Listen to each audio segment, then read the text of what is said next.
siamo con Barbara Puschiasis, l'avvocato presidente di Consumatori Attivi, l'associazione udinese che tutela i truffati dalle banche venete. Oggi con lei facciamo il punto a un anno e più dalla istituzione del fondo di indennizzo.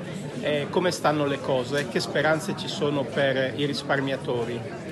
Stiamo procedendo con l'invio delle domande, purtroppo dobbiamo segnalare come la macchina sia partita molto a rilento a causa della difficoltà da parte dei risparmiatori di recuperare la documentazione necessaria proprio per compilare una domanda che sia più completa possibile senza poi dover integrare nel portale quella che è la documentazione. Quindi all'incirca i dati sono di 13.000 domande inviate in tutta Italia per le banche venete. In Friuli Venezia Giulia saremo all'incirca sulle 500 domande inviate, un numero tanto basso in rapporto a quelli che sono i risparmiatori.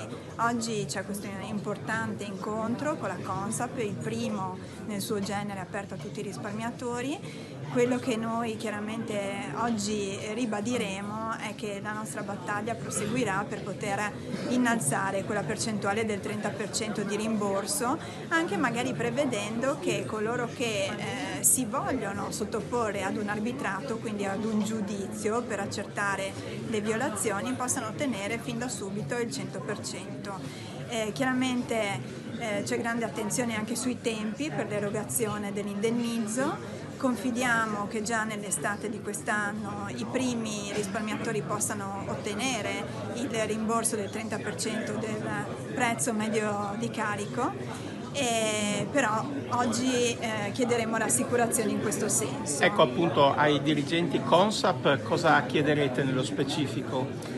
Le domande sono tantissime anche sulla procedura, quindi proprio sui dettagli tecnici, sui requisiti per poter accedere, perché comunque c'è tanta confusione, e anche sulla documentazione da allegare, perché non è così semplice anche identificarla da parte dei risparmiatori. Quindi chiederemo appunto degli approfondimenti tecnici e in più chiederemo a che punto sono anche loro con la valutazione delle domande, perché se Consap dovesse essere ancora alle battute iniziali, cioè dovesse essere ancora la valutazione delle domande presentate in settembre-ottobre, chiaramente i tempi poi per vedere i primi indennizi si allungherebbero di moltissimo. Bene, grazie alla Presidente Puschiasis. Grazie a voi.